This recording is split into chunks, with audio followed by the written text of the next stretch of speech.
Assalamualaikum warahmatullahi wabarakatuh. Alhamdulillah.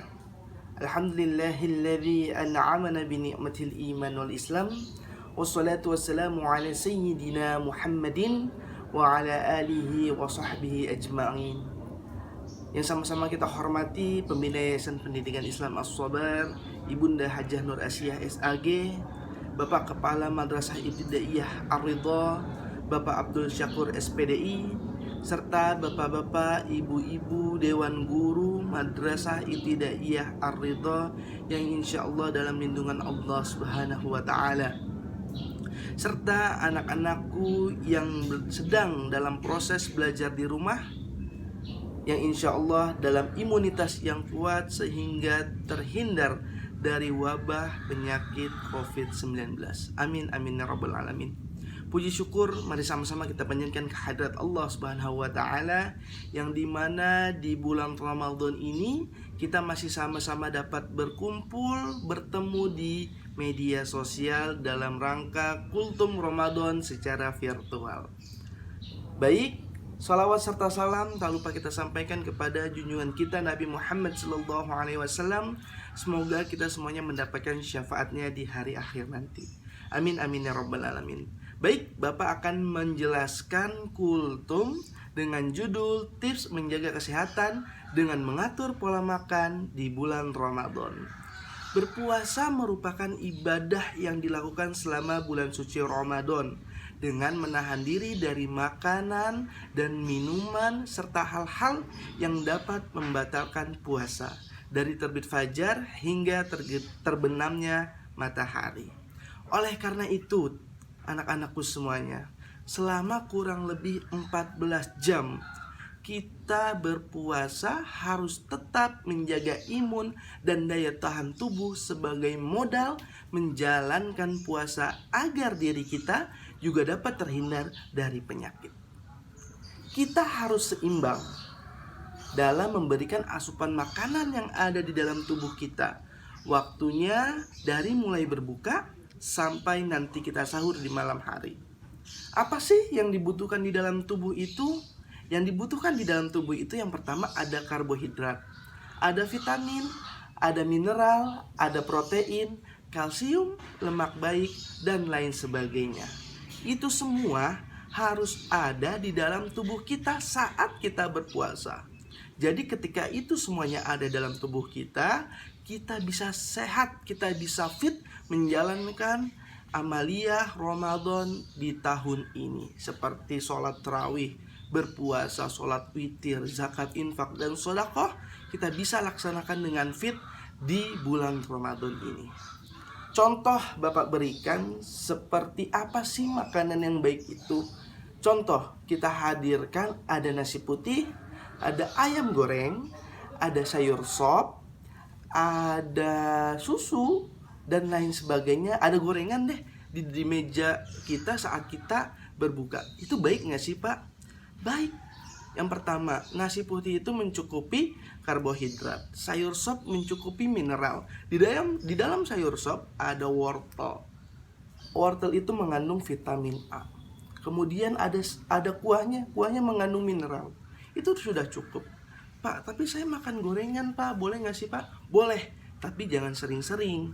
Pak, kalau saya makannya lontong dulu Pak, lontong 2, gorengan 3, itu bagaimana Pak? Itu namanya berlebihan. Cukup 1 lontong, kemudian kamu makan 2 gorengan, misalkan bihun dan mie, itu gak jadi masalah. Itu bisa memberikan kamu daya tahan tubuh yang kuat. Baiknya apa Pak? Baiknya kurma. Ketika azan maghrib berkumandang, kamu langsung mencari kurma. Makanlah kurma setelah berbuka puasa. Azan, langsung kamu cari kurma, kamu makan. Jumlahnya ganjil sesuai dengan syariat yang sudah diajarkan oleh Islam. Kemudian kalau tidak ada kurma, kamu ambil air putih yang paling bagus, air mineral. Nah, lalu kalau kamu setelah itu makan, kamu mau makan nasi lagi, silahkan. Tapi jangan sampai kelebihan. Berlebihan itu tidak baik. Bapak memberikan 3 tips. Yang pertama, tidak makan berlebihan. Yang kedua, berhenti makan sebelum kenyang. Dan yang ketiga, atur porsi makan kalian. Yang pertama, tidak makan berlebihan. Sempat disinggung di awal tadi bahwa ada baiknya tidak berlebihan mengkonsumsi makanan. Bahkan tanpa alasan tertentunya Nabi Muhammad mengajarkan hal tersebut.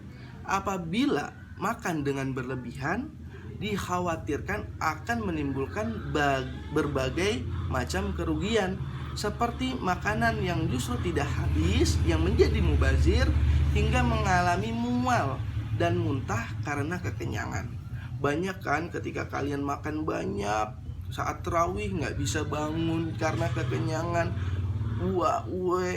karena kalian kebanyakan makanan di dalam perut kalian.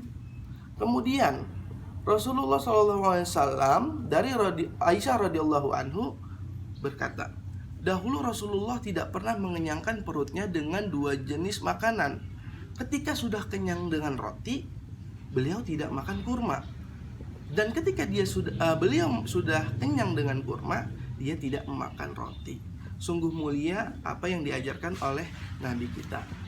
Kemudian ada sebuah hadis yang disebutkan, tidaklah sekali-kali manusia memenuhi sebuah wadah pun yang lebih banyak dari wadah tersebut. Misalkan kita mengambil nasi dalam piring, tidak boleh nasinya itu lebih banyak dari piringnya. Cukuplah bagi anak Adam beberapa suap makanan untuk menegakkan tubuhnya. Jika ia harus mengisinya, maka sepertiga bagian lambung untuk makanan, sepertiganya lagi untuk minuman, dan sepertiganya lagi untuk napasnya atau udara. Jadi jelas, 30% itu makanan, 30% itu minuman, dan 30% sampai 40%-nya lagi itu udara, untuk menjaga imun kalian dan untuk menjaga kalian agar tidak capai, agar tidak mudah mual. Baik, jadi dalam Quran surat Al-A'raf ayat 31 yang berbunyi, a'udzubillahi minasyaitonirrajim, bismillahirrahmanirrahim, wa qulu washrabu wa la tusrifu innahu la yuhibbul musrifin. Shadaqallahul azim, yang artinya makan dan minumlah tetapi jangan berlebihan. Sesungguhnya Allah tidak menyukai orang yang berlebih-lebihan. Jadi kalian tidak boleh berlebih-lebihan saat makan, baik berbuka sampai dengan sahur. Kemudian tips yang kedua adalah berhenti makan sebelum kenyang. Salah satu cara menjaga kesehatan sesuai tuntunan Nabi Muhammad SAW dengan berhenti makan sebelum kenyang. Hal ini ternyata merupakan cara yang cukup ampuh untuk menghindari dari berbagai macam penyakit yang bisa timbul.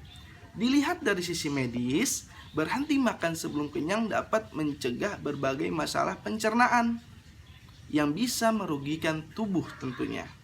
Menurut hadis riwayat Bukhari Muslim dijelaskan bahwa kami adalah kaum yang tidak makan sebelum lapar dan bila kami makan tidak pernah kekenyangan. Hadis riwayat Bukhari Muslim.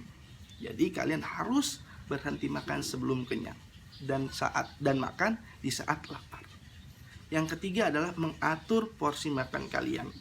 Yang sudah Bapak berikan tadi, harus kalian atur makan kalian saat berbuka sampai dengan sahur.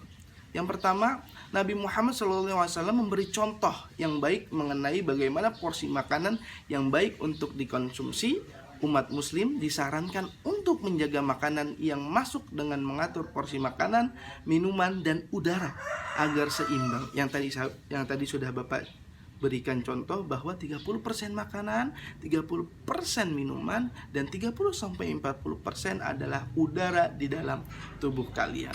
Dan juga tips terakhir mengenai minuman, bahwasannya minuman harus kalian jaga, terutama air mineral atau air putih dalam bahasa kita.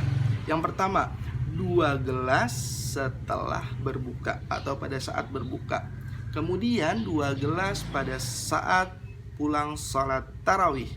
1 gelas sebelum kalian tidur. 1 gelas lagi setelah kalian bangun tidur. dan 2 gelas saat kalian sahur. Jadi kalian di dalam berpuasa ini wajib 8 gelas dalam 1 hari. Bisa ya?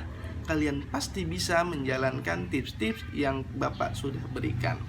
Semangat dalam menjalankan puasanya. Semoga di sisa-sisa Ramadan, alhamdulillah sekarang sudah memasuki pertengahan Ramadan, kalian harus bisa semakin semangat dan semakin menjaga imun dan daya tahan tubuh kalian di sisa pertengahan Ramadan ini. Terima kasih, kurang lebihnya Bapak mohon maaf. Wassalamualaikum warahmatullahi wabarakatuh.